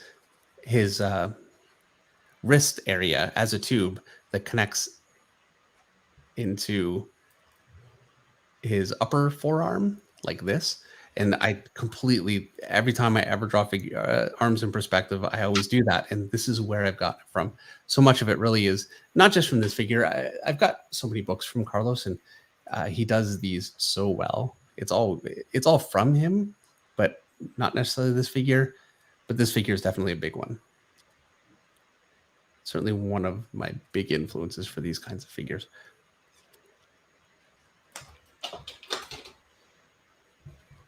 Frazzled. I'm just glad we're making you struggle now. Yeah. Does that sound terrible? I'm sorry. No. But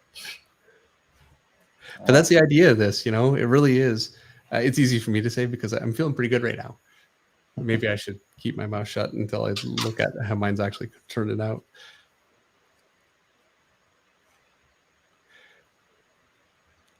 It never ceases to surprise me just how much I can fail out drawing a figure that just looking at it, I think, yeah, it looks easy, and it works. It's constructed in a way that is different than what I normally do. And when you are drawing comics, when you learn how to do this, you'll end up with a bunch of figures that you kind of draw over and over again. You get comfortable with drawing certain poses, and it's so important to do this kind of thing and break yourself out of it.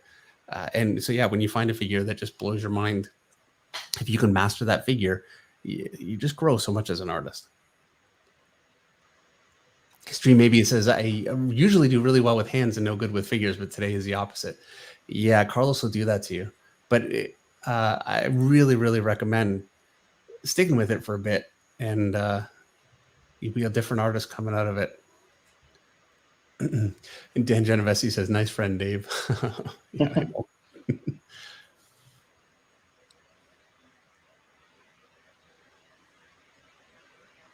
Ahmed Nasiruddin says you both are great. Well, thank you very much.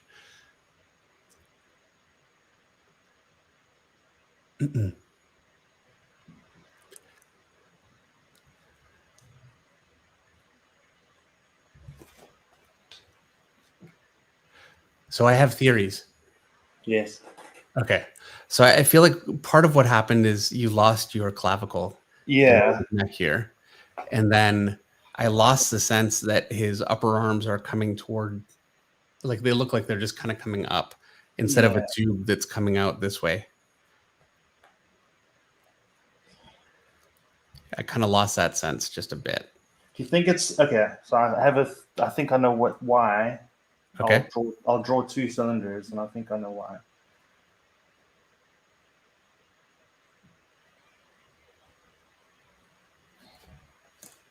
Yeah, I tend to do this too much instead of that. yep. With this arm here, so you've got this is the triceps. This here, this curve is the Uh-huh. triceps, and then this is the deltoid. Yeah. And you have them defined almost, they both look like this would be the top of the deltoid and this would be the bottom of the deltoid, this curve. It's not reading like triceps. It's down too Gotcha. low. Oh yeah, I see what you're saying. Oh, and that's killing the foreshortening. It is. Yeah, that's Oh a big wow. part of it. Okay, so that needs to be like this.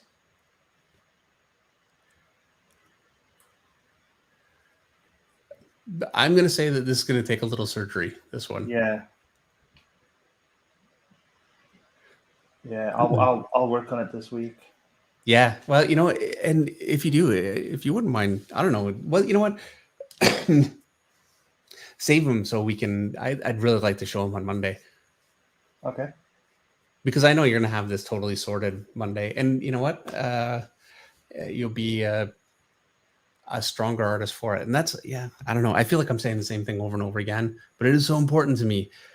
Struggling with figures like this and then overcoming that and making it part of your vocabulary, you are a better artist than you were before you did it. And this is, just doing that over and over again is what makes you a great artist. It's, it's not just talent and natural ability. It's doing this kind of thing.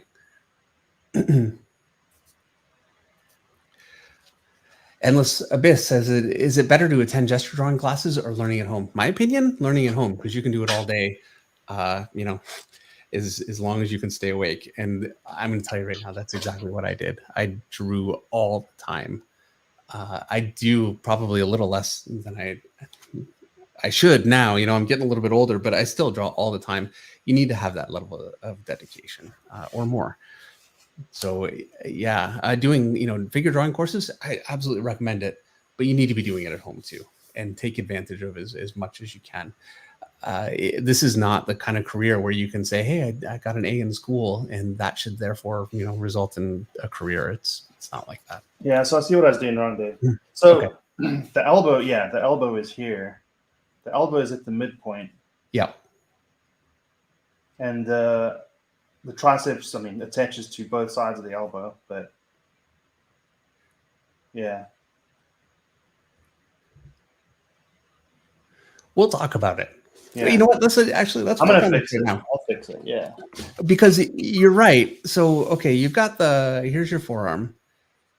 My paintbrushes are falling all over here. 1 second. And then it goes back into, the wider part of the forearm back here, and your elbow is here. And then you've got your upper arm like this as a tube, right? Yeah. So that was all fine. But then you're coming out with your tricep like that. Yeah. And what I would say, if you look at his, and I've lost the page now, but it doesn't matter. You really want to do the same kind of a thing you did. So you've got your wrist coming out. And then this area here, if you really push that back and shorten it back there like that. And I feel like you're shying away from doing that because it was reading like part of the deltoid. But that really helps push it back in perspective, just doing that. And then you can attach your deltoid. Okay.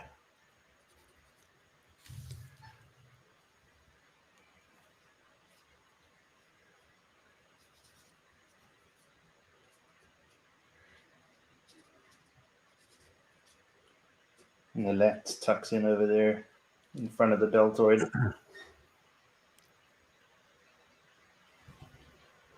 Much Okay. better. Look at how much shorter that is. See, yeah, it's coming. Sweet. All right. So it's 10:39. We're going to do one more figure, and then I want to do just a few things with backgrounds, and we'll call it a night. Okay.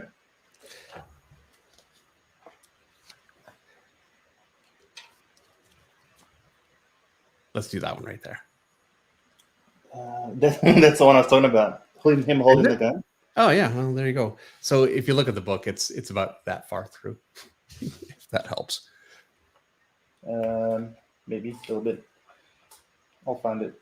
Alison McGlone says, watching you guys, I realize my construction is definitely different, but I come to the same place in the end. And you know, your construction is going to be different based on your influences. My construction is so much based on this work here. It's heavily based on Bart Sears, and you know, a bunch of different artists, but this is certainly a very big one. My excuse is I'm not going to find the page. That's a good excuse for it. Because I was thinking about that when I'm like, man, that one's a killer. Let's see.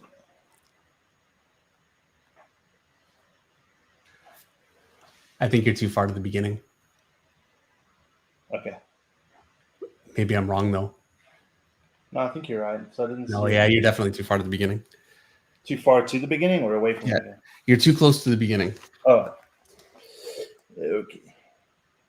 Like it really is. I think that it's just before the final chapter, chapter 4. Okay. My comic's missing that page there. Yeah, it's not. Someone tore it out before the live stream. Right. There, okay, next page. There it is. Boom. You know, you pop. Man, look at this. That's another cool pose. Wow. Yeah, it is. It's great. Unfortunately, you've got clothing on that kind of blocks some of the form, but yeah, it's a great. Okay, I need another page. So drop that one off here. Yikes. Yeah, this is a tough pose. Dennis Kelly says, when will you posting Sub-Zero and Dark Child? I know. And I still haven't scanned them yet either. I promised I would do that right away. So behind on everything. By the way, I want to say in my defense, I'm behind on a cover right now too that I really have to get done. It needs to be finished tomorrow. Okay, here we go.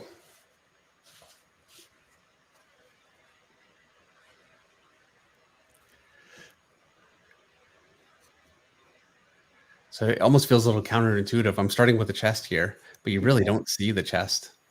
It's completely covered by that arm, but it's going to be about that angle. The torso twist is gnarly. It's a little bit. It's not much. So the chest is kind of to the side, and here's his arm hole. His head hole would be all the way. So it's a little tough for me to. His head hole is at the top and obscured, so it's down out. You wouldn't see it from there, and so his neck would be coming out here, and then his head, beautifully uplit too. I love the lighting on that head.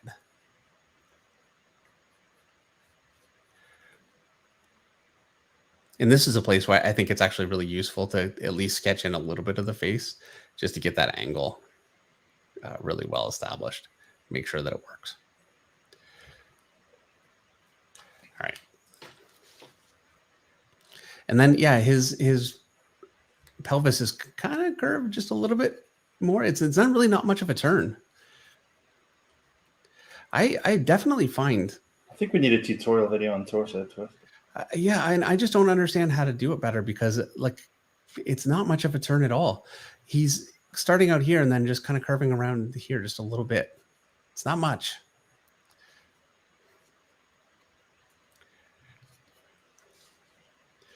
So he's got his leg. This is, I feel like I really think a lot about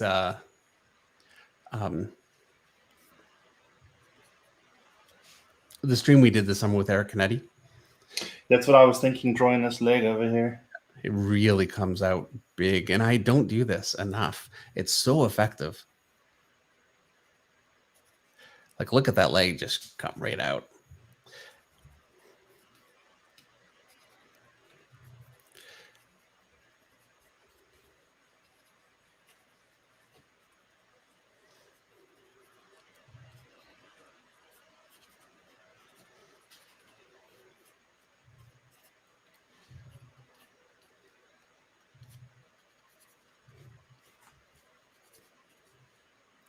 And then his arm.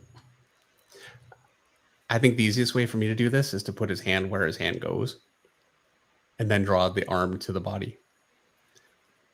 So I want his hand here. And this works for me, not just, I'm looking at this figure, but if I was drawing this myself, I know I want the hand to be about there and I want the gun to be pointing, at this angle, because I would have a figure here the way he has it if I'm, composing a panel. And so it's easier for me to draw the hand and then attach it to the body. I just find it works. So here's my forearm, my upper arm, shoulder, and he's got that sleeve, which is a really nice delineation there. His anatomy just gets absolutely crazy here. Yeah, I don't understand it.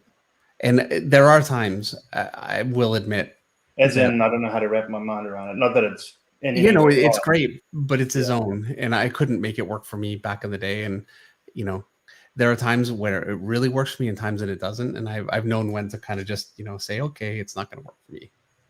That particular. And this one is one where like that arm looks great. And I can see it's all right. Like I can see all the construction that makes sense to me.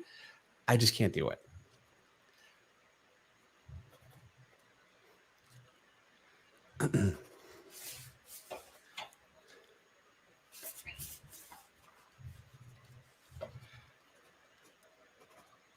And yeah, this figure right here is so much more dynamic than anything I ever draw. I have to admit it, just drawing this. And this is every figure in this book. He's just so incredibly good.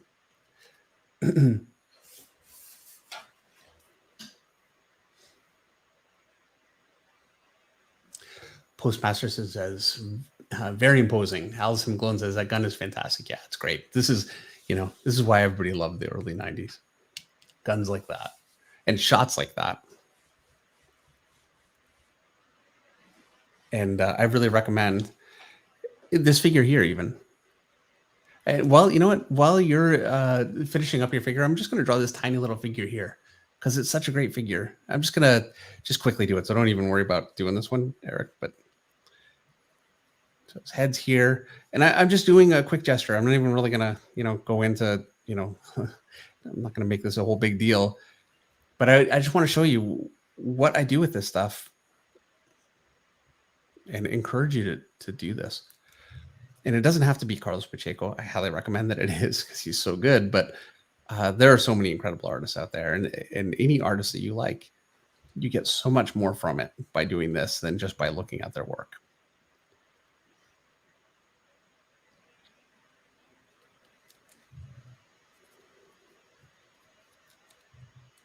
And I think that's his other leg here, kind of pushed up.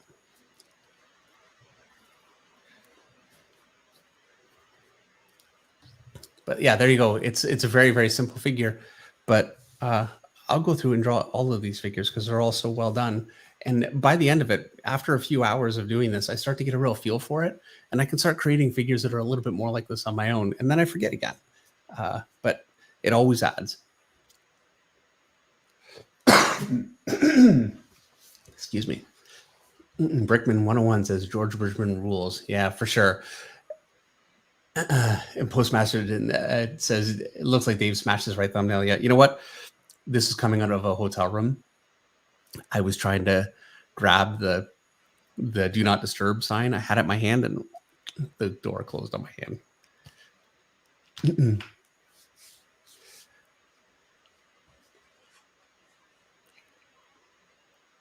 I think you could really push his knee on the leg that's up larger even, and really bring it toward you more. Yeah. Okay.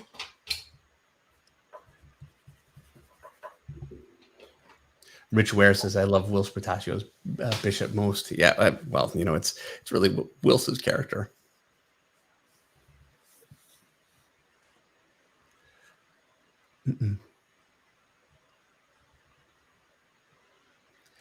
And yeah, this is where I'm going to say,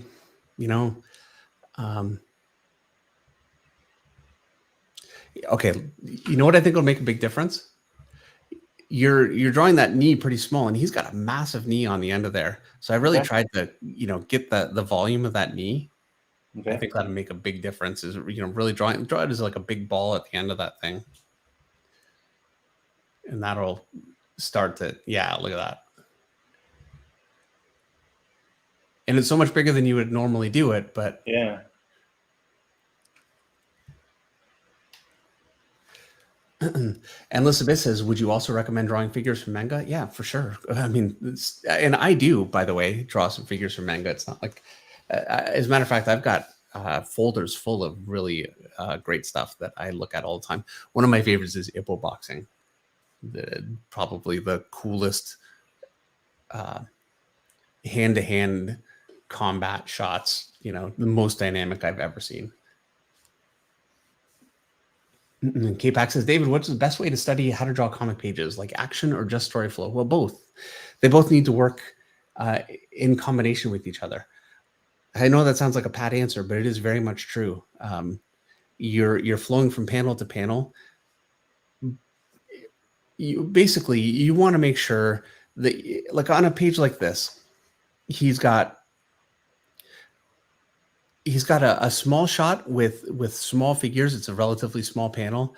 And then he's got a much bigger shot. You're closing in on the action. You're looking up at it. So he's gone from looking down at this shot to up at this shot. Now he's going in for a close-up. So he's gotten much closer and larger with that face.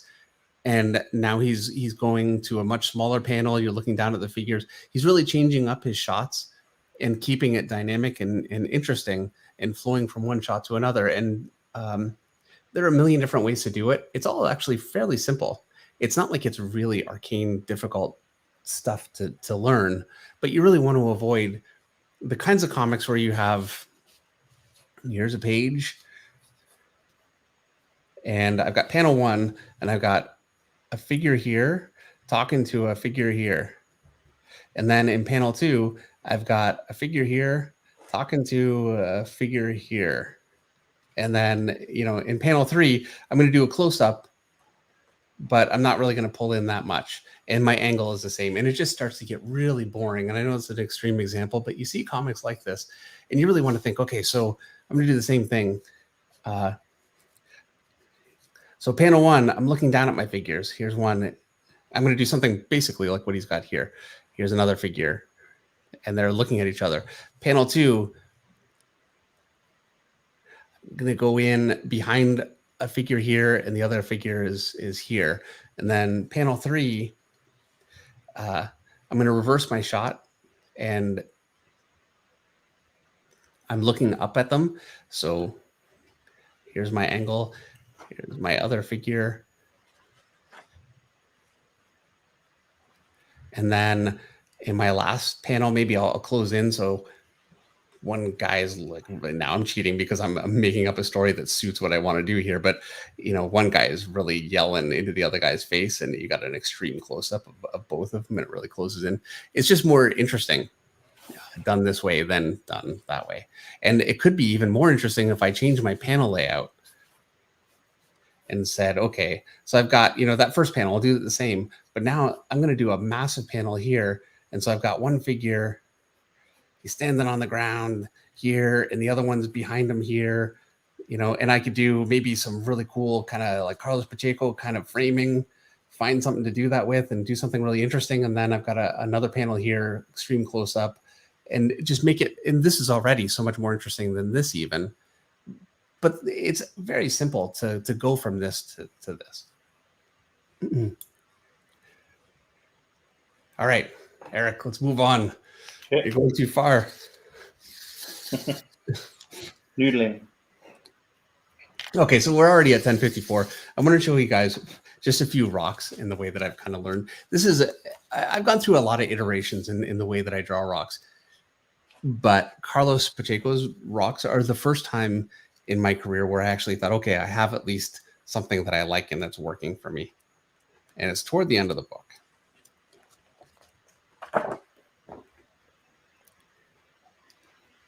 Whoa, those are cool. Yeah. It's actually the next page.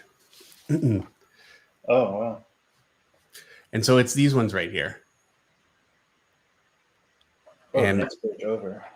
when I was doing Ascension, all my rocks look like this because I was stealing it all really from this panel. Is the only way I could make them work. Which page is that? This one? Yeah, there you go. Yeah. And so what he's got here, I've got a shape here, and then a flat side, another shape here, and a flat side. And so, first I want to just establish my shapes, basically. Think about it in terms of like laying out a figure, I guess.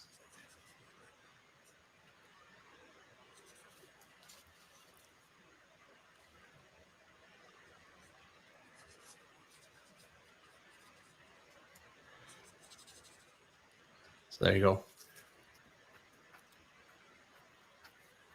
Are you doing it? Yeah, I'm just watching what you did. So you're drawing this one here? Yeah. Yeah. Okay. I'm just going to lighten it down. This is going to be pretty quick, actually, but it was like a revelation for me. I was trying to learn how to do rocks the way Mark Silvestri does them, and I just could never pull it off. Or Jim Lee. Like, it was a lot of interesting line technique I just couldn't make work. And so instead of just going totally dark here, so because I've got a surface facing up and then a surface facing sideways, I could just go totally dark here and it would work. But what he's got going on is just some really interesting shapes. And this is like brush shapes. This is Cam Kennedy. Yeah, I was about to say, I guess this works well with your am I right, Cam Kennedy? soft bristle brush. Cam Smith. Yeah. And so I just tried to copy these shapes with a pencil. And it doesn't need to be perfect, but you just want to get kind of a sense of it. And copying some of these shapes is like was my first step toward getting more organic with my organic kinds of things. Made a big difference. And you can see, what's that? When you were explaining flesh being torn, that's the same thing I'm seeing here. Yes. Yeah, it's just, and it's unrelated, but it's so related. It's amazing how much all of this stuff kind of works together. And I'm kind of copying his shapes. Well, not exactly, because I don't want to be here all day trying to copy shape, but I do want to get as much of a clear sense of them as possible and try and kind of copy them, because that's what really gives me a feel for them. And eventually, like anything, it starts to just come out of your pencil on your own. And this isn't really the way that I do this now, but it was such a big deal for me when I learned this the first time. So I kind of wanted to throw this in here.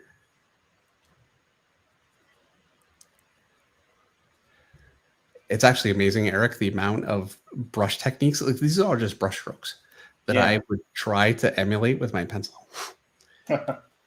Well, worked. Yep.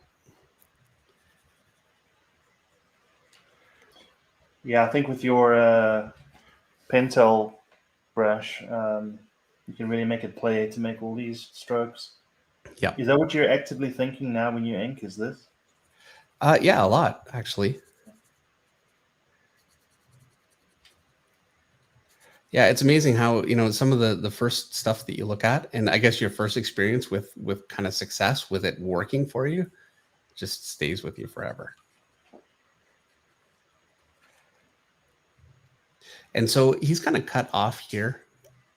And I know I wouldn't do that because I don't know. I don't like it just cut off like that.